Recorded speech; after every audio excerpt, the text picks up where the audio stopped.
এই মনে করি যারা একদম বই পড়ে একদম না ঠিক, এক একদম নম্বরের ঠিক, তারা মূর্খ। একদম ঠিক, হ্যাঁ একদম ঠিক, ওই কথাটা ঠিক বলেছেন। হ্যাঁ হ্যাঁ, তুমি নো কিছু নো বই নো পড়ো নো, তুমি আই বলছো? I just reading love, I love reading, I love reading. হ্যাঁ আমি তো সারাদিন বই পড়ে থাকি। যখন বই পড়তে পছন্দ হয় না তাও তখনও বই পড়ি। তাহলে কি হ্যাঁ বই আই পড়েছো, লাভ বইটার রিডিং। নাম কি বলো?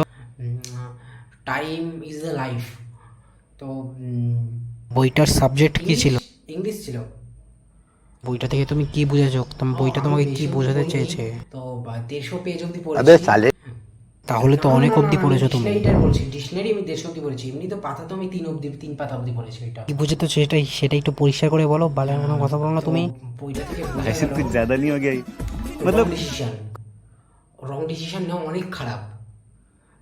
তো যেমন যেমন হয়েছে, বইটা আমি কিনে ভুল করেছি, প্রথম কথা 380 টাকা দাম নিয়েছে।